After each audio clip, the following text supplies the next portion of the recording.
नमस्कार साथियों, आदरित में आपका स्वागत है। एक बहुत ही महत्वपूर्ण खबर मार्केट में चल रही है कि मालदीव के राष्ट्रपति ने भारत के प्रधानमंत्री मोदी जी को इनविटेशन भेजा है अपने इंडिपेंडेंस डे के मौके पे आने के लिए और उनके लिए अपने देश का सर्वोच्च अवार्ड जो है देने के लिए गेस्ट ऑफ ऑनर बुलाया है।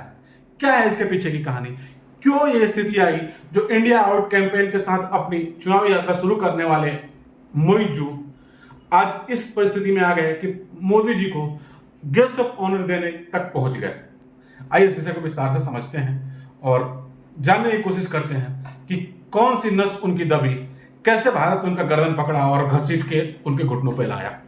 इस खबर को जब समझेंगे तो 2023 के लास्ट में मालदीव में चुनाव हुआ और मोहम्मद मोइजू जो थे उन्होंने पूरे मालदीव में इंडिया आउट के कैंपेन के साथ नारा स्टार्ट किया और इन्होंने पूरे जनता के बीच में ये नैरेटिव सेट किया कि इंडिया जो है वो मालदीव को गुलाम बना कर रखा है। जो अभी वर्तमान में सरकार है वो उससे बिक चुकी है और ये इंडिया के लिए नहीं सोचती। इंडिया के सैनिक जो है मालदीव में रहते हैं और ऐसे नैरेटिव सेट किया और इंडिया जो है एंटी इस्लामिक है। इसके चक्कर में उसने तुर्की का भी साथ लिया, पाकिस्तान का भी साथ लिया और ऐसा नैरेटिव सेट किया। और मजे की बात यह है कि नैरेटिव सेट करके वो जीत गया, मालदीव में मोइजू जीत गया। जीतने के बाद वो वहां के राष्ट्रपति बने नवंबर 2023 में, लेकिन और उन्होंने उसके बाद भी इस चीज को कंटिन्यू रखा। और जो मालदीव की परंपरा थी कि जो कोई भी वहां का राष्ट्रपति बनता था वो अपनी पहली विदेश यात्रा भारत को रखता था, लेकिन मोदी जी 2 कदम आगे चल के वो सोचे कि भारत से दुश्मनी किए हैं, भारत को आंख दिखाए हैं, तो अब इसके लिए चाइना तो खड़ा होगा इनके स्वागत में।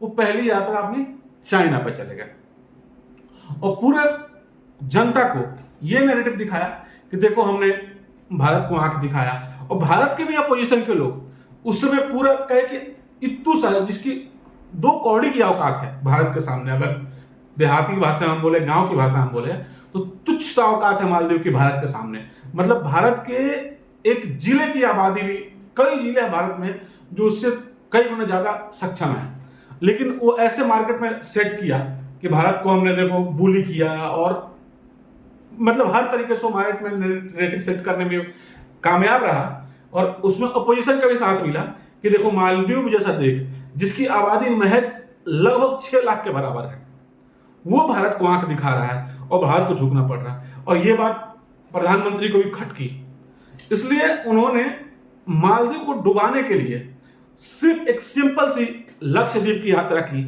और मालदीव वहाँ का जो इकोनॉमी है वहाँ से ध्वस्त होने लगा। आप मालदीव की इकोनॉमी को समझेंगे तो मैक्सिमम उसकी टूरिज्म पर उसका देश चलता है। उस टूरिज्म में सबसे ज्यादा लोग भारत से जाते थे, लेकिन ये सब हरकतें देखकर भारत सरकार को पसंद नहीं आई और मोदी जी एक लक्षद्वीप यात्रा में कहे कि भाई आपको बीच ही जाना है तो लक्षद्वीप में जाइए। उन्होंने कुछ बोला नहीं, लेकिन इसने ट्वीट किया वीडियो और फोटो और उससे पूरे भारत में एक कैंपेन चला। भारत के बहुत सारे सेलिब्रिटी ने भी इसमें सहयोग किया और मालदीव की स्थिति खराब हुई। स्थिति ऐसी रही कि पिछले 2024 में लास्ट ईयर मालदीव की स्थिति इतनी खराब हो गई कि उसको आग्रह करना पड़ा भारत से कि टूरिज्म आप भेजिए, आप लोग आइए, आपका स्वागत रहेगा। और बहुत सारे कैंपेन चलाया। फिर जो मौजूद थे उनको धीरे धीरे समझ में आया कि भाई ये चाइना जो है वो पैसे वैसे सबको ट्रैप में फंसाता है शुरू में, जिससे उसने श्रीलंका को बर्बाद किया। अब इनको पूरा इस चीज से समझ में आ गया कि चाइना के भरोसे हमारे देश की इकोनॉमी नहीं चलेगी। लेकिन स्टार्टिंग में इन्होंने जो कैंपेन देके आए थे, चाइना गए थे और इंडिया आउट का जो नारा दिया था, इंडिया आउट के कैंपेन के साथ जो आए थे, इन्होंने बाकायदा आके बोला कि अब मैं सत्ता में आ गया हूं, अब इंडिया को आउट करूंगा। और ऐसा लोगों को फील करवाया कि अभी तक तो हम गुलाम थे, अब मैं आया हूं, अब मालदीव आजाद होगा। और आप देखेंगे तो महज भारत के 80 से 90 सैनिक वहां पे थे और वो भी सैनिक कोई उस पर कब्जा नहीं किए थे। उनका हेलीकॉप्टर था, प्लेन था और मालदीव बहुत से टापू वाला देश है, तो वो कुछ इमरजेंसी में हेल्प करने के लिए भारत के सैनिक वहां पे थी। ठीक है, इनके कहने पे सैनिक वापस भी आई और इस चीज को उन्होंने बाकायदा सेलिब्रेट किया कि देखो हम जो इतने दिनों से गुलाम थे अब हम आजाद हो गए। लेकिन चाइना तो निकला चाइना। अब उसने जो अपनी ट्रैप वाला डेथ ट्रैप वाला सिस्टम स्टार्ट किया। इनको धीरे धीरे समझ में आया कि ये तो उनको खा जाएगा।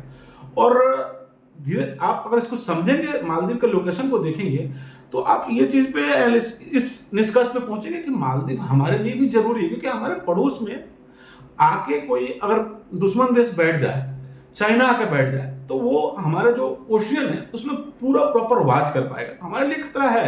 और पूरी दुनिया में लड़ाई इसी चीज की है कि पड़ोसी कौन। आप देखेंगे आज के डेट में जो रसिया और यूक्रेन का युद्ध है, उसमें मुद्दा क्या है? सिर्फ ये है कि यूक्रेन जिद पकड़ के बैठा है कि हम नाटो में शामिल होंगे, और जो रसिया के पुतिन हैं वो क्या कह रहे हैं कि भाई अगर तुम शामिल हो जाओगे नाटो में तो हमारे एकदम बॉर्डर पे आके नाटो की सैनिक बैठ जाएगी, जो हमें कभी भी एक्सेप्ट नहीं होगा। तो ये पूरा दुनिया का लड़ाई जो है यही है कि हमारे पड़ोस में कोई आके नहीं बैठ सकता और कोई भी देश ये बर्दाश्त नहीं करेगा। इस चीज को देते हुए फिर जब लास्ट ईयर फंसे तो भारत ये आए, तो इनको भारत ने सहायता भी फिर से करा, कुछ फंड वंड भी दिया, भारत सरकार ने रिलीज किया, जिससे इनको राहत मिली और इनको ट्रस्ट हुआ कि नहीं, जो हम कैंपेन चला के आए थे, जो बातें हमने नैरेटिव सेट करा था वो गलत है, हम भारत से दूर होके हमारी सर्वाइवल नहीं है और हम मर जाएंगे। और इनकी स्थिति ऐसी थी कि मतलब आप समझिए कि जैसे ये नारा दे रहे थे स्टार्टिंग में और जैसे बातें कर रहे थे, भारत का ऐसा था कि एक बार छींक देता तो ये मर जाते, इतनी औकात है इनकी। लेकिन फिर भी हमने धैर्य अपनाया, संयम अपनाया और इनको धीरे धीरे धीरे, क्योंकि हमारे लिए वो जरूरी है कि अगर बगल में सब भिखमंगे ही हो जाएंगे तो हमारे लिए मुसीबत होगी, तो हमने मदद करा। अब देर ही सही, 1-1.5 सालों में, लगभग नवंबर से आप देखेंगे लगभग 1.5 सालों में इनको औकात समझ में आई कि भाई भारत के टुकड़ों पे हमने पले हैं। और आज तक की स्थिति यही है कि भारत के टुकड़ों में पले हैं और उसको छोड़ देंगे तो ये खाए बिना मर जाएंगे और चाइना तो इनको सीधा खा जाएगा। इन्होंने अनाउंसमेंट करा है कि भारत के प्रधानमंत्री को हम गेस्ट ऑफ ऑनर का अवार्ड देंगे। और अभी मोदी जी जो है वो 23 से 26 जुलाई को विदेश यात्रा पे हैं, ऐसा घोषणा हुआ है। उसमें वो जा रहे हैं ब्रिटेन भी, जिसके साथ उन्होंने फ्री ट्रेड एग्रीमेंट साइन किया है। वो एक बहुत अच्छी चीज़ है कि हमने ब्रिटेन के साथ भी फ्री ट्रेड एग्रीमेंट साइन किया है, जिससे हम अपनी कोई भी वस्तु बिना किसी टैक्स के, मतलब उसमें ब्रिटेन जो है एक्स्ट्रा टैक्स नहीं लगाएगा, तो हमारी इजीली अवेलेबिलिटी जो है यूके में बढ़ेगी।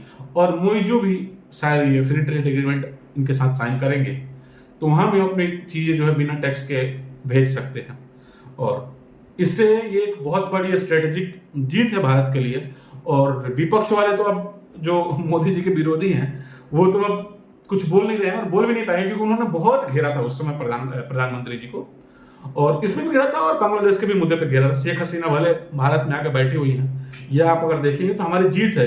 किसी देश की जो है वहाँ का हेड जो है वो आके हमारे देश में बैठा है, लेकिन इसको भी जो अपोजिशन है उन्होंने ऐसा कहा कि ये प्रधानमंत्री जी के फेल्योर है। बट इस न्यूज से एक बहुत ही बड़ी स्ट्रेटेजिक जीत मानी जाएगी और देखते हैं आगे क्या क्या एग्रीमेंट होता है। जैसे ही अब प्रधानमंत्री जी पहुंचेंगे वहाँ पे मालदीव में, तो बाकी सारा जो डिस्कशन होगा वो मार्केट में आएगा। जैसा भी होगा हम आपको अपडेट करेंगे। जय हिंद, जय भारत।